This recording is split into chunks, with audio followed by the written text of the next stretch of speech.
मनुष्य सुंदरता से आकर्षित होता है, उससे प्रेम करता है और असुंदर को दूर हटा देता है। ऐसा होता है ना? क्या आप ऐसा नहीं करते? करते हैं। तो सुंदर और असुंदर की परिभाषा क्या है? इस आकर्षण और विकर्षण का कारण क्या है? कभी सोचा है? कभी सोचा है कि जिससे आप प्रेम करते हैं, जिसके प्रति आप आकर्षित होते हैं, अचानक से उसके लिए मन में वितृष्णा आ जाती है, और जिसके प्रति घृणा होती है उसके लिए एकाएक आपके मन में प्रेम उमड़ आता है। कारण है दृष्टिकोण। क्योंकि सुंदरता आपके मन में होती है, आपके सोच में होती है, आपके दृष्टिकोण में होती है। इसीलिए किसी को कीचड़ में खिला हुआ कमल सुंदर लगता है, और किसी को निर्मल चंद्रमा में भी कलंक का धब्बा दिख जाता है। यदि आपको सुंदरता अनुभव करनी, हर पल आनंद में रहना है, तो अपने दृष्टिकोण को सुंदर बनाएं और अपने आप सब कुछ सुंदर बन जाएगा।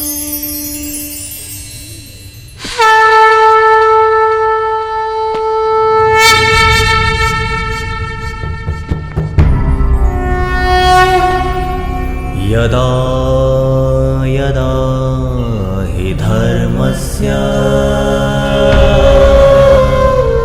ग्लानिर्भवति भारत अभ्युत्थानम् अधर्मस्य तदात्मानं सृजाम्यहम्।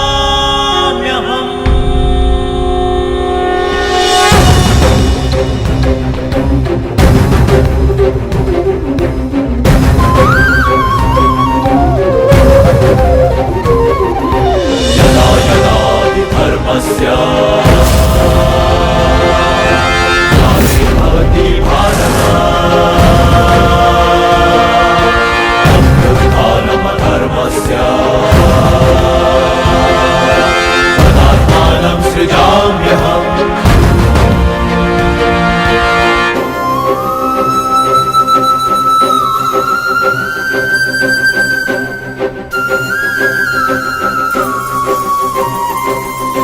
परित्राणाय साधूनां विनाशाय च दुष्कृतां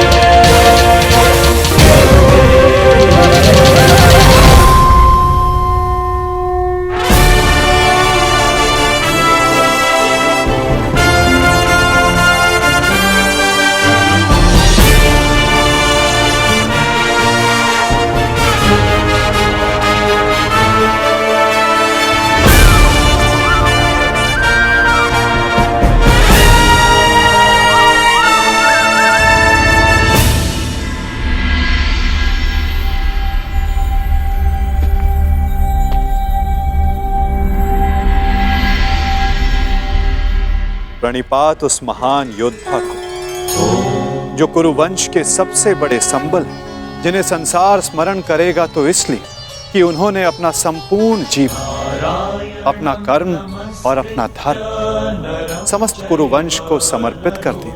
जो कुरुकुल का, कुरुवंश का मार्गदर्शन करते, उनको मार्ग दिखाते। कुरु गौरव महामहिम भीष्म को प्रणिपात। नारायणं नमस्कृत्य नरं प्रणिपात उस महान राजा को जो कुरुकुल का सर्वे सर्वा है, जो राष्ट्र का निर्माता है, उस महाराज धृतराष्ट्र को, इस शांति दूत कृष्ण का प्रणिपात। स्वस्ति। अपने ज्ञान और शिक्षा के बल पर सामान्य कुरु कुमारों को भारतवर्ष का महान योद्धा बनाने वाले अर्जुन, भीम, दुर्योधन जैसे महान योद्धाओं के आचार्य श्री द्रोणाचार्य को मेरा प्रणिपात। कल्याण हो वसुदेव। शमोस्तेयं शौचमिन्द्रियनिग्रहा निर्विघ्नं। प्रणिपात उस महान हस्ती को जो अपने लक्ष्य संधान में प्रवीण है, जिन्होंने अपनी बहन के पुत्रों के लिए अपना राज्य त्याग किया, जो अपनी तीव्र बुद्धि और नीति से कुरु कुमारों का मार्गदर्शन करते हैं, उस गांधार नरेश को प्रणिपात।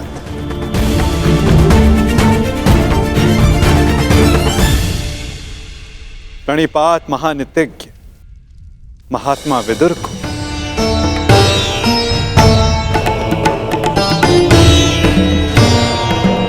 प्रणिपात उन समस्त जनों को जो सभा में उपस्थित हैं, जो शांति के समर्थक हैं। प्रणिपात का अर्थ है अपना शीश झुकाना।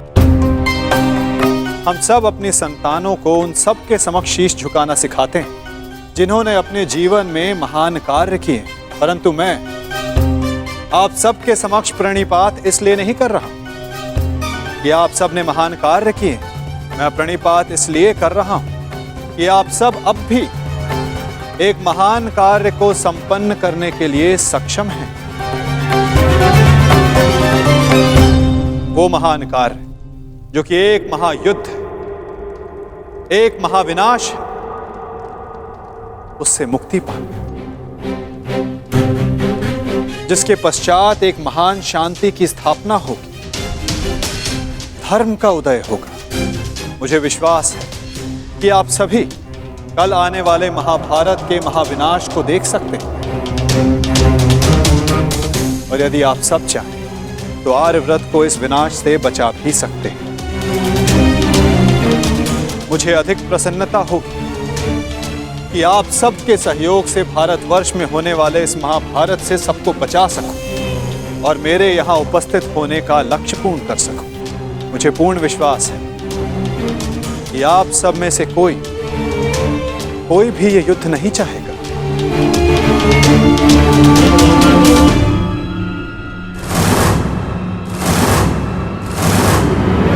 संसार का सबसे बड़ा कष्ट होता है परिवार में आया क्लेश। परिवार का अर्थ है ऐसा समूह जो साथ रहे, जो एक दूसरे के साथ जिए, एक दूसरे का संबल बने। यदि एक वृक्ष दूसरे वृक्ष की शाखाएं काटने लगे तो वृक्ष का अस्तित्व समाप्त हो जाता है। महाराज धृतराष्ट्र, जब परिवार साथ रहता है तभी उन्नति होती है। मेरी मंत्रणा यह है कि एक वंशज के अहंकार के लिए समूचे वंश को दांव पर लगाना उचित नहीं, क्योंकि यदि वंशज का अहंकार जीत भी गया तो वंश अपना अस्तित्व हार जाएगा। इसलिए मैं वासुदेव कृष्ण पांडवों की ओर से शांति दूत बनकर आया, शांति प्रस्ताव लाया। यह युद्ध केवल भाइयों के मध्य का संघर्ष नहीं होगा, बल्कि इस युद्ध में संपूर्ण भारतवर्ष भाग लेगा।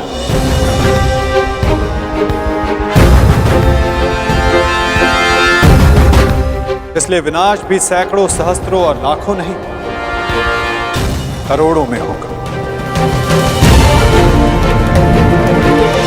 और इसीलिए मैं ये अंतिम प्रयास करने आया, ये प्रस्ताव लाया कि आप सभी इस महाभारत को, इस महायुद्ध को रोकने के लिए मेरी सहायता करें।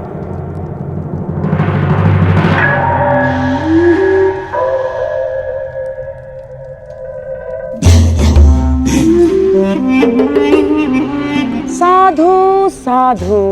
वासुदेव, आप तो सचमुच धन्य हैं।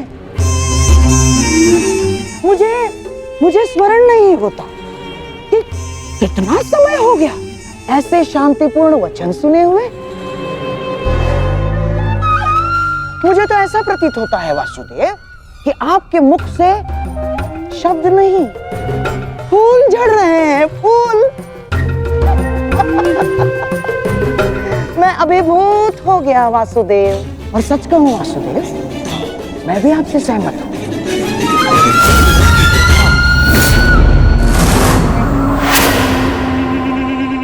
मैं भी नहीं चाहता कि ये युद्ध हो ना। अमाश्री, ये क्या कह रहे हैं आप?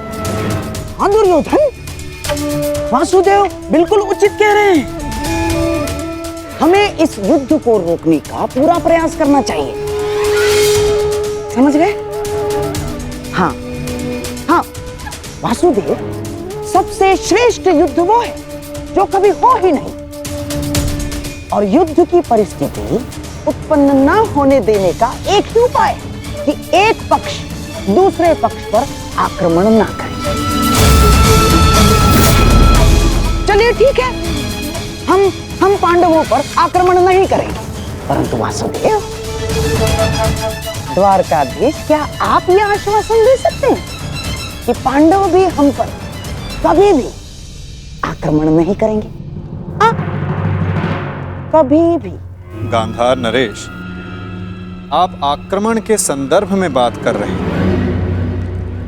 और मैं यहां युद्ध की आवश्यकता को ही समाप्त करने के विषय में बोल रहा हूं। अच्छा ऐसा है।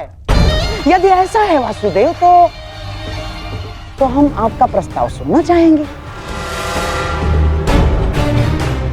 हाँ, आप शांति दूत हैं तो संदेश तो लाए होंगे, और हाँ, ऊपर से आप शांति प्रस्तापित करना चाहते हैं।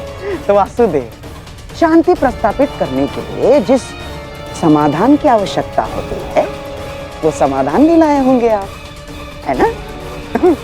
बताइए क्या है इसका समाधान? प्रत्येक युद्ध की नींव में अन्याय छिपा होता है गांधार राज, और अन्याय का केवल एक ही समाधान है, और वो समाधान है न्याय।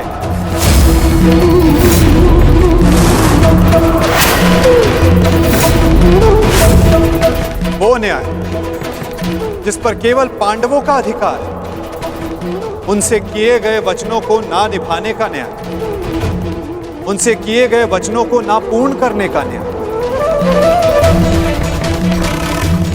इस भरी सभा में जो अधर्म हुआ, जो अन्याय हुआ, उसके प्रति न्याय।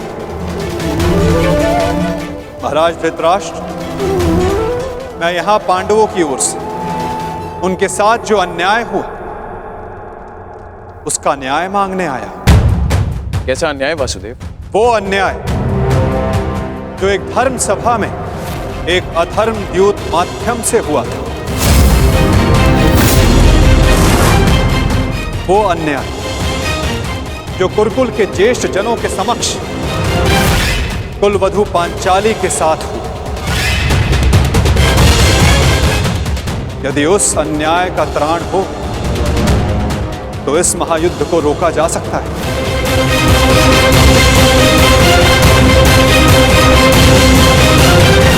कुरुकुल श्रेष्ठ महाराज धृतराष्ट्र, महामहिम भीष्म, मैं पांडवों की ओर से उस अन्याय के लिए न्याय मांगने आया हूं।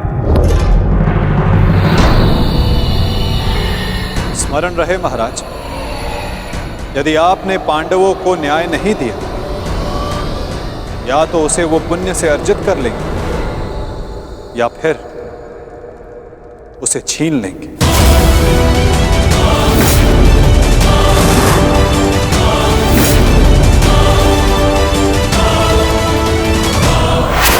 अब निर्णय आपका है। वासुदेव, आप यहाँ शांति प्रस्ताव लेकर आए हैं या हमें धमकाने आए हैं? वो उस द्यूत में जो कुछ भी हुआ सबकी उपस्थिति में हुआ, युधिष्ठिर की इच्छा से हुआ। अरे वो हार गया, अपना राज्य हार गया, वो उसका प्रारब्ध था। छलबद्ध अन्याय को प्रारब्ध नहीं कहा जा सकता युवराज।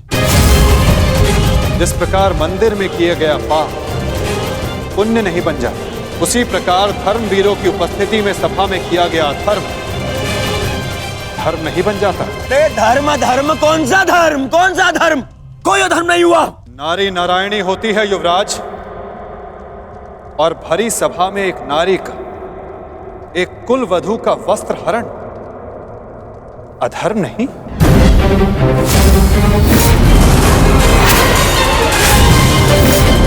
यदि तुम्हें विश्वास नहीं तो अपने ज्येष्ठों की झुकी दृष्टि से पूछो दुर्योधन। उन वस्त्रों से पूछो जो आपको आपके मन की नग्नता अनुभव कराने के लिए आपके शरीर से दूर हो गए। उन प्रतिज्ञाओं से पूछो जो पांडवों ने अपने भ्राताओं के विनाश के लिए मांगी। ये प्रतिज्ञा लेता हूं और यही जंगल तोड़कर तुम्हारा प्राण दे लूंगा दुर्योधन। उस श्राप से पूछो जो द्रौपदी ने समस्त कुरुकुल को दी। इस सभा में उपस्थित वो हर व्यक्ति जिसने मौन रहकर ये अधर्म होते हुए देखा, उन्हें उनके मौन रहने का दंड मिलेगा। श्राप है ये अग्निसुता द्रौपदी का। परंतु यदि आप सब चाहें तो पांडव अपनी प्रतिज्ञा को त्याग देंगे। द्रौपदी अपना श्राप वापस ले लेंगे। बस आप सबको अपनी भूल का अनुभव करके पांडवों को केवल उनका अधिकार देना है।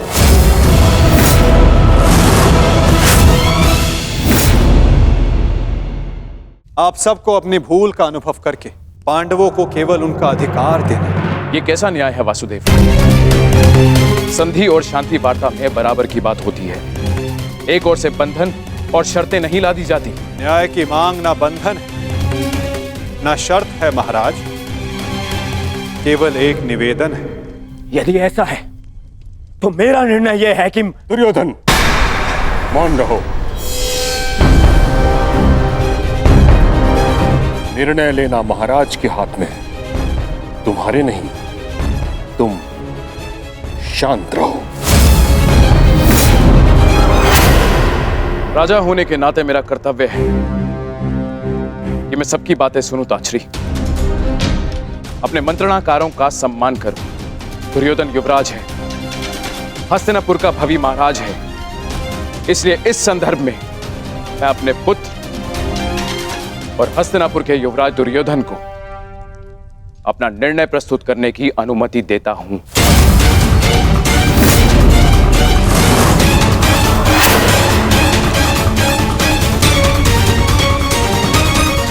धन्यवाद पिताश्री।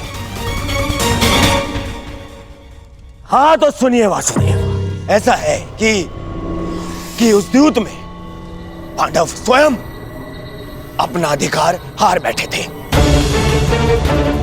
अब ना तो वो किसी भी राज्य का उनको अधिकार है और ना ही राजा होने का।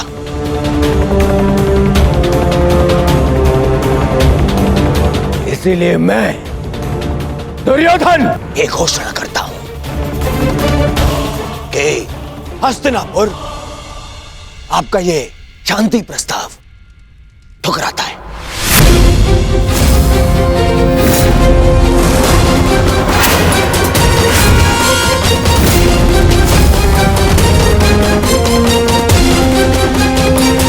दुर्योधन, क्या तुम्हें इस बात का अनुमान भी है कि शांति प्रस्ताव ठुकराने का अर्थ है युद्ध को निमंत्रण? अपने निर्णय पर पुनः विचार कर लो। बात बात पर विचार करना बंद कीजिए पितामह। बात बात पर विचार काया करते हैं।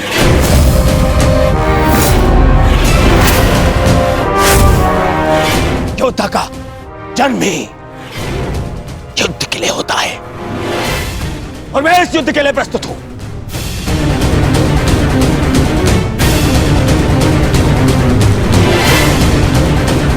मेरी दृष्टि में उन पांडवों को कुछ भी देने का प्रश्न ही नहीं उठता।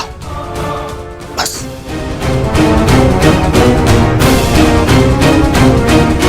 मैंने ये सभा समझौते के लिए रखवाई थी, न कि अपने ही अधिकार के त्याग के लिए। ये मेरा अंतिम निर्णय है। मैं उन पांडवों को इंद्रप्रस्थ नहीं दूंगा तो नहीं दूंगा।